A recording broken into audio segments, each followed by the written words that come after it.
Hello. Well, hello. How are you? I'm very well. Week 4. Week 4, gorgeous. Can you believe it? We're still going. I'm amazed we've kept it up. I know, but every week I'm looking forward to it. But too. this time, as we're not cheating, I am slightly nervous. It's going to be something we're going to go. We only cheated the one time with clothing. Well, that's true. One time. 1 out of 3. It's not bad. I think that's pretty good going. Yes. And it was only because we had an idea. We did. And we hadn't prepped for it, though. No, we really hadn't. No. We both just said before we sat down, let's do clothing. When can we do our share? Okay, you want to do... I want to do the share. Okay, we'll do our little craft challenge. What, do we cheers? Cheers. We did? We might have already done it. Cheers. Cup of tea. I am going to gift you something. So... Would you like to explain? We're revealing the craft challenge. Yeah. Right. You're going to gift something to me. Not lend. No, not lend. I am giving you a gift. And just for clarity's sake, for everyone else, I have genuinely not seen what Lulu has made. So we had to use clothing we were no longer going to wear and give away. Yep. And it needed to be something you could use. And you added the word useful. Okay, but you don't have to be useful. Okay. Just in case yours isn't. I'm really hoping... So when we set the challenge, my brain automatically went to tote bag. Okay, well, I like tote bags. I haven't made you a tote bag. No, just to clarify, I haven't made you a tote bag. Okay. However, I just mean that's when I'm thinking of reusing clothing, Yeah. I think of tote bags. Okay, well, mine also is not a tote bag. Why have you got the giggles? Because I'm not sure this might make you cry. Oh, it better not. Oh, well, I'm hoping not. So you can be really attractive with red eyes. Okay. Okay. I gift you my craft challenge. Thank you so much, Lulu. It's in a lovely little gift bag with a little peg on top. Would you like the peg back? Maybe at some point. Peg's been lent. Yes. I'm scared. Go on. You've been bigging this up. It's a hat. Or was the hat covering it? I don't know. I couldn't possibly God. comment. Okay. I'm really No, so I'm okay. pretty excited. You're excited? I'm excited. Okay, so you've used the hat to cover it? Yeah. Okay. Oh, you did. I did. You cut it off. Yes, I did. No, you didn't. I thought you were going to give it to someone. Even I'm embarrassed now. Look, I've even got pink. If there are any family members of ours watching this that recognise the item, I'm so sorry. This is all Lulu. She went completely off piste. Oh. So I know it was a yellow gilet that my granny wore to her 90th birthday party. She did. Yeah. What have you made it into? I can't believe you've cut this. This is brutal. I Okay. suppose neither of us fit it. So. No, we don't. Uh-huh. Okay. Turn it upside down. Turn it upside down. Turn it the other way around. Okay. As in this way. No, No, this way. this way. This way around. Okay. And then, So there's a little clip. yeah, and then There's some buttons. it fits your laptop in. It's a laptop case. Oh, that's actually very cute. There you are. No, that is very cute. And because it's quilted, it Yes. will protect your laptop. Okay. And it does fit because yours is the same as mine. It is the exact same size. Okay, it's a laptop case. I can't believe you chopped this up for a laptop. I did. And I didn't put a zip on because it would take too long. And we had an hour challenge. We did have an hour challenge. So I've put poppers on. Well, I tell you what, I imagine it was fairly speedy. It was very speedy. That Yes. overlock going zoom, zoom. Amazing. I am enjoying the little clasp because if I put this inside another bag, it Yes. means I could keep it safe. You absolutely could. I'm just still absolutely gobsmacked by Daisy's the item. speechless. I am. Well, no, not speechless. I'm shocked. Well, thank you. That's okay. I keep wanting to put it this way because I know it did go Did this go that way. way. But I decided this was too beautiful for me to cut off the bottom. Yes. And as I had to cut it, so I thought, Much No, too no. cut the bottom. Cut the top off, not a problem. and this is the collar that I've made into. Well, You've got to admit, it's a very useful. and I was absolutely not expecting it. Yeah, well, I love that. Okay. Okay, I love that. Okay, are you ready for yours? I want it now. Okay. Right. I left mine right to the wire, as you well know, and I found it really hard to think of something. Did you? Mm-hmm. Okay. My clue to you will be, I've used something that Debs fairly recently gave us as inspiration, and that's all I'll say. Okay. That's all I'll say. So here's your back. Okay. Right, so Debs gave us as inspiration. You don't have to guess it. Okay. Okay. I'm going to close my eyes. Oh. Okay. Now I know what it is. You know what it is. I do. Oh, you've done it! Oh my gosh. A book corner. Oh, that was because I didn't want to waste any, so that's another book corner. You've got two. Two for the price of one, darling. Very clever. Very clever. Okay. I'd just like to say, Lulu, because just telling everyone this is my book. I know, I literally picked this one up from your bedside table. Oh my gosh, that is really, really and cute. Because obviously that didn't take me an hour to make, but I did add a little bit of detail. Oh, that's really cute. I know. Mm-hmm, mm-hmm. Oh, thank you. You put LS on it. Yeah. So Parky can't steal it. No, And certainly. purple, my favourite colour. Mm-hmm, mm-hmm. And I love the fabric. Where did the fabric come from? It's a dress. It's a dress that both you and I have worn before, and it does neither of us any favours. So now neither of us can wear it as a dress. But Granny gave me that dress. Did she? Yes. She did. No. She did. Oh, Grandma. Yes, she did. Oh, Grandma, I'm so And I sorry. just have to say, shall I tell you how much that dress was? Oh, I don't know. £199. Yes. I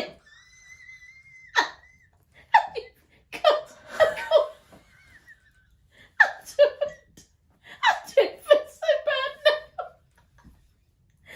Oh, you're joking. No. I'm sorry. My podcast is going to be so we've been destroyed.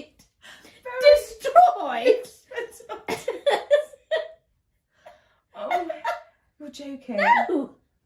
I thought that was some, no offence, toot from A cheap shop. a cheap shop. No. Or a charity shop. No. If you looked in it, it said House of Brewer on it. No, your jacket said House of Yes, Brewer. so did that dress. No, it didn't. Yes, it did. It came from the House of Brewer. Well, there we go. We've both got a House of Brewer craft item. Mum, look at the tiny amount of material. Did you take it from the middle of the dress? No, around the end. I could turn it into a top still. It's salvageable. Well, I have to say that is very clever, and I really like that idea. I'm so glad. Well, I know that you are really into your reading at the moment. I am. A book corner is what you've got. And I've got two, so you've even made two. I know. So Deb's recently made us a really gorgeous from her printed material she's been doing. She did. She did bookmarks. And did you take the bookmark out? I did. Okay. It's upstairs. Okay. Oh, thank you. Thank you for mine too. Well, I'm sorry that the podcast started with hilarity. Just fits and chills. Oh, Grandma. Oh, Grandma, she will be laughing. Okay, so we're not cheating this time, and we're gonna come on. I know, you're ready. I am ready. Okay. I am absolutely ready. Crop shows. No, that's really good. I know. Because we've literally just been to one. I know we have. Oh. Oh well, I love it, and it is videoed. Ha, Ting. George. Perfect. Ha ha. Oh, that has really made me giggle. Oh no, that works. That works wonders. Oh, okay. So today's topic is crafting and craft shows. Craft shows, and we love them. We do.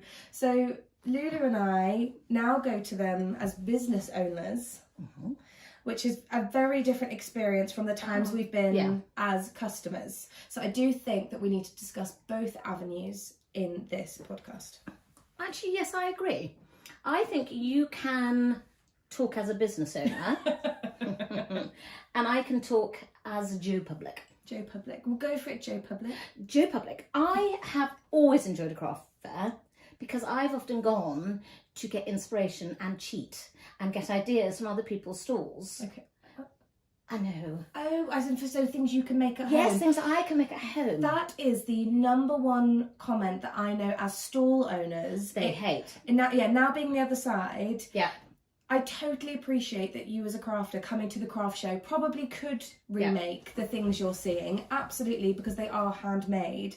But there is nothing more soul destroying than when you know someone has put hours into whatever they've made, and you've got someone going, "Oi, Joe, you can do that." Oh, it is a bit soul destroying. But this is before we became craft owners. I wouldn't do that now. Oh, would you not? Have you got a bit more? I have morals now. I had none before. No, but I did used to genuinely go to craft fairs, and I used to go to craft fairs for presents. Yes. A classic one. Yeah, absolutely. And George would always go to a Christmas craft show to get Christmas presents. So we've seen it more recently. We are crying out for everyone to shop small. Yeah. You know, you could go to Amazon, you can go online and get these things done quickly, but you don't know where they're coming from, who's made them, how long it's taken them to make it, etc. If they've been paid fairly. Whereas if you go to a local craft show especially, there's something so special about that. And I think there's something that essentially money can't really buy when you're going down that route for a gift. So no, I'm an avid supporter of going it for you can go for inspiration, just to clarify, do go for inspiration. Just like have a little tact when discussing whether you think something's nice. Oh yes. Oh, that's another one. When people say, "Oh, this is I don't like this. Don't like that. Don't like this. Oh no. Yeah. Oh no." You know, and they do, don't they? As if the person isn't just stood there who's made it. I know. That's not very nice, is it? It's not very nice. We wouldn't do that. No, I wouldn't. Genuinely, No, I know. I would never say, even if I thought it, I wouldn't verbalise it because I just think that is really mean. Especially when they're in earshot.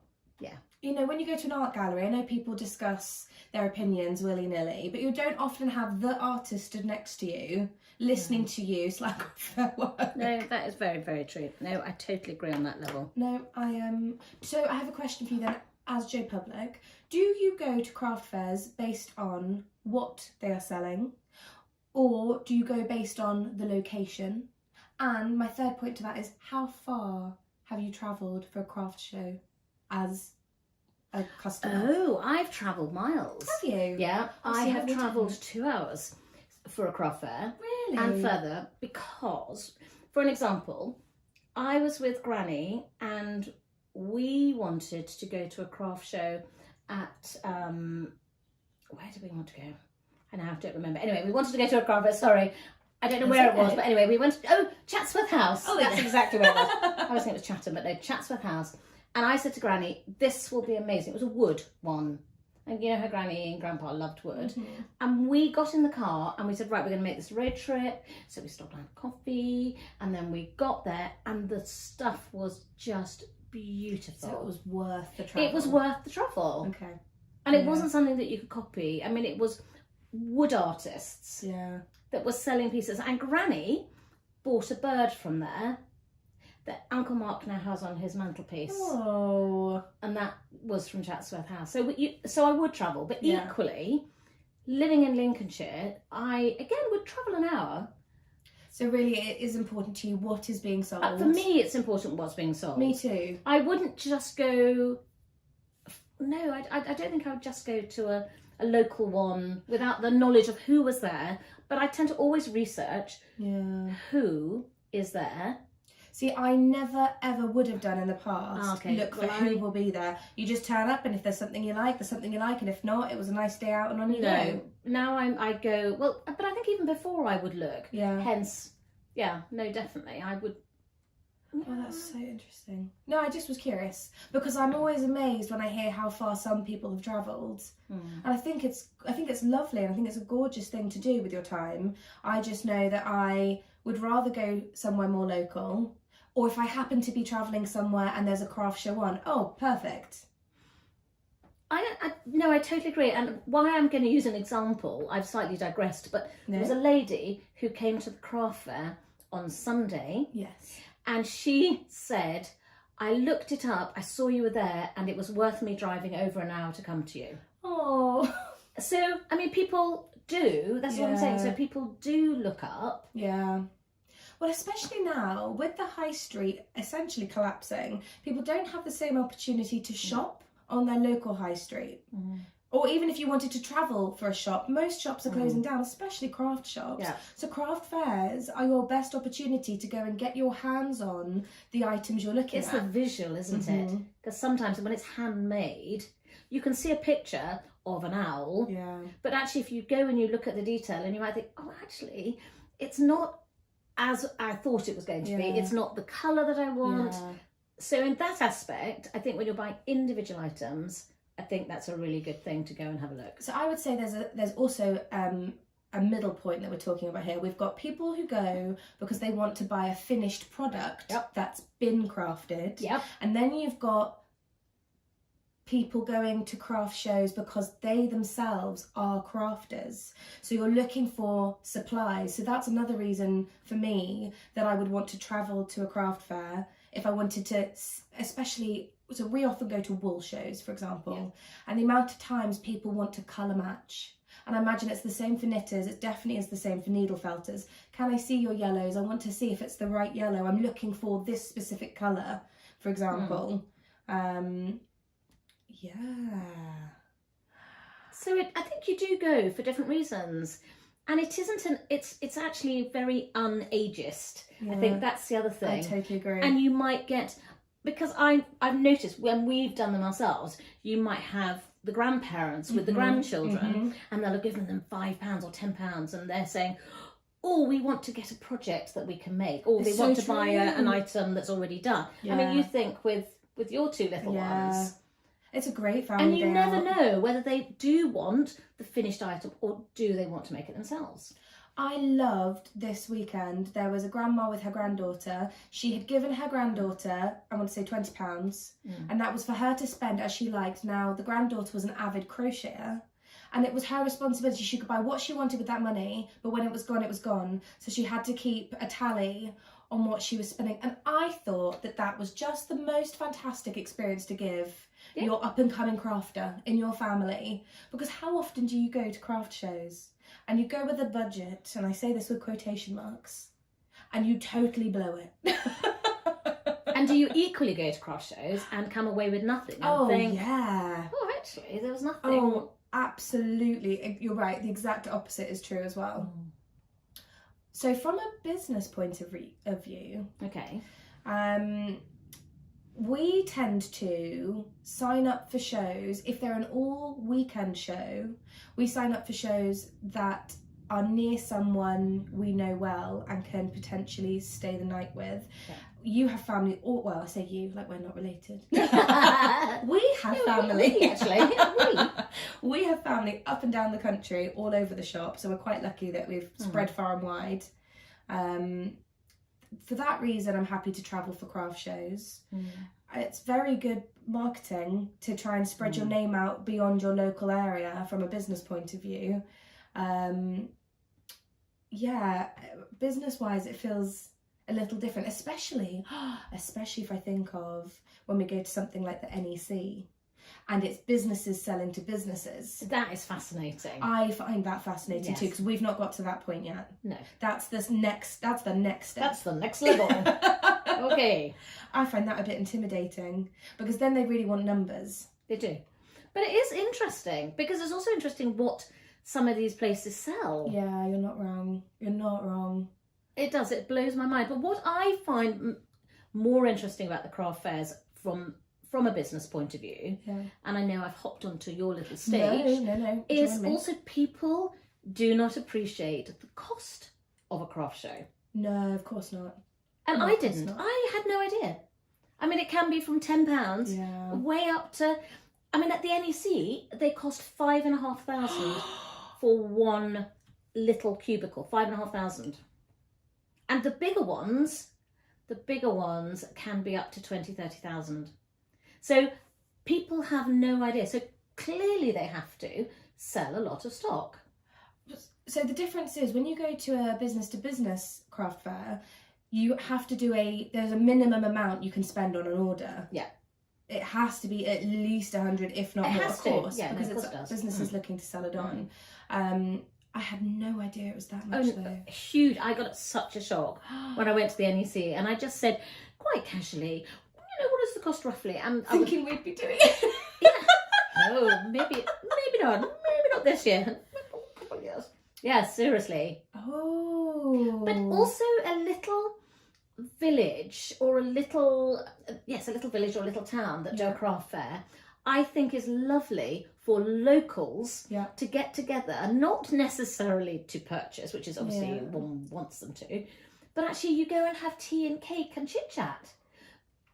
Lots of people say, oh, I'll meet you at the craft fair. I've had girlfriends who said, oh, did you know there's one over in Horsington? Come and meet me there. I mean, it could be anywhere. So a question for you. Has there always been a history of doing crafts at craft fairs? Or, because to me now, I felt like this was a fairly new phenomenon. I've never known it before, ever. But I swear every craft fair you go to now, there is the opportunity to do a make and take or a workshop. Yes. I love that personally, especially as a needle felting supply company. I find that our craft isn't as well known as stamping. Like when we went to Craftorama, we are mainly surrounded by stamping stalls or stalls that deal with paper. When we go to wool shows, it's all about yarn, it's all about knitting and crocheting. Needle felting is the minority. Yeah, we stand out because we're different. So, and we're also very colourful. We are very colourful. So for me, doing make and takes or workshops or any kind of practical demo is an absolute no-brainer, because so many people have got no idea what the process is of needle felting. How do you turn that wool into this item? What is that? So they want to see it. I love it when they get excited, and the one we went to on Sunday, this chap was saying, oh, I'm really, really nervous, I can't possibly do it. I went, have you needle? He said, well, I've had a dabble. And I went, go on, go. And blow me down. After he'd done it, he came literally running up to me and like, look what I've done. And he loved it.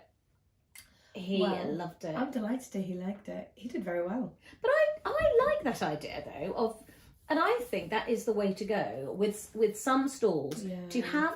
Or the other thing I really, really like is when people, I know, here's me thinking, oh, what can we talk about with craft shows? But when people do a demo. When people do a demo. So we have a local guy who does a bookbinding course. And he goes to the craft show and he will demo the books, and there will be the presses there and there will be the thread there, and he's showing how you have to do it. Oh, mama tea. And, but that is fascinating. And that is exactly how George and I got into it. We watched him at a craft show. And then you wanted to try it. And then we went, oh, yes. We've said how expensive business-to-business craft fairs are, but anyone that was listening that wanted to have a go at doing a craft fair, I would say that usually the smaller scale ones, it's nowhere near as expensive as thousands. If you do little local ones, people who make, who actually make things and want to sell them, I think you're probably talking between 10 and £20 for the day. So do you have any advice? Oh, this is a good question for both of us. What is our advice for someone wanting to have a go at going to a craft fair? I would, number one for me. And no, it's a big one, because I think going on your own is very lonely if you are not a naturally vivacious, outgoing person. Because I also think it can be very intimidating when people do come near your stand. And if you are a bit shy, you're not going to then throw yourself there and say, can I help you? You're waiting for them to ask a question. And it's basically fundamental things like wanting a loo break and then thinking, oh, I really like a coffee, but hang on, is it busy? Can I leave the stall? Take a friend, because I've been with Deb and other friends like yourself and Dawn, and we have fun. Even when we've got nobody at our stall. And my second one. Oh, yeah, go for it. Second one. Always take a pack out, not because the other sort of restaurateurs or the places that sell in things, because sometimes you don't get a chance to actually go to them. You don't have time. It's so true. And there are queues. We've done it at the craft fairs when you said, oh mum, go and get me a coffee, and half an hour later I'm back, the coffee's cold. And so I would always take something to eat. And equally, if you are a craft show that is demonstrate, take something to do. Or that's number 3, take something to do or demonstrate would be my 3 very easy things if you wanted to do a craft fair. Okay, those are your 3 pieces of advice. What are your 3 pieces? I'm going to give 3 as well. Okay. I would say my number 1 is absolutely plan how you're going to lay your display. Even if you are taking minimal things, do not leave it to the day when you're there. Okay. Love that. No, but it's true. We have a lot of things, so we had to prepare. Yeah. But I think even if you're only taking a small amount, do it when there's no pressure at home, where you can titivate. You've put all that work into the thing you've made and slogged over. Take the time to display it so it's going to sing and people are going to want to engage with it. So I'd say do the demo at home, take a picture of it before you go, or even draw a plan. A bit organised, isn't it? I know it's a bit OCD. No, but it is sensible, because it is very sensible, because I would definitely be going, where do I put this? Yeah. Because there could be anything that goes wrong on the morning, and if you have just a plan, it's just there, it's done. You're not having to. My hearing aid is whistling. It's fine. I'll just ignore it. It's fine. You wiggle your hearing aid. Yeah. My second piece of advice would be. Oh, that's a really good question. Do take a variety of things. Take a variety. I think that's the thing I always feel the saddest of, because you never know what someone is looking for. And so 100%. Even if you're not going to part with that item on that day, if someone sees it and thinks, oh my gosh, I love that, could you make me? Could you do me? Is there anything like you can send it to them later? It might intrigue some business. I just take it. Even if you're not sure, take it. And my third piece of advice. I've got another one. Go and give you a minute. I've got another one. I felt we could really broken this down into two parts. Yeah, go. My third piece of advice is if you aren't someone who's feeling particularly sociable and a little bit nervous, and it is horrible to feel like you are pestering people when they're just wanting to look. My piece of advice is don't ask them if you can help them. Don't ask them what they think of the stall or, anything like that. I just ask them, how's your day going? I just act like I've bumped into them. It takes the total pressure off. They're not then going, oh God, I've got to think of something to say about the store. No. How's your day going? And either you'll know they're interested because they'll say very well than yours, and then you start a conversation. I agree. Or they'll just go, good, and on they go. And that's fine, but nobody feels pressured. Everything's okay. And it's amazing how even if people stood at your stall, not buying your products, just having someone there talking to you and engaging with you absolutely piques interest. What? My number 4 would be, if you are a stockist and people see your demo item, your display item, and they say, oh, I want that. Well, often they can't because there's nothing in the box, it's a demo. But give them free postage.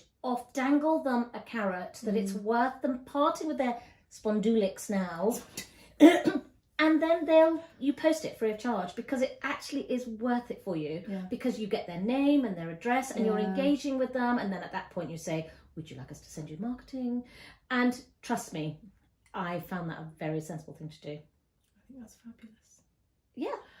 Gosh. I mean, I know we're totally over time today. Whoops. Okay. I've really enjoyed talking about our shows. And I've really enjoyed my little prezzy. Thank you. I'm still in shock over what you've cut out, but it is lovely, and I will look forward. £199 less. Love it. Thank you. Love you. Thank you very much, everyone, for listening. See you next week.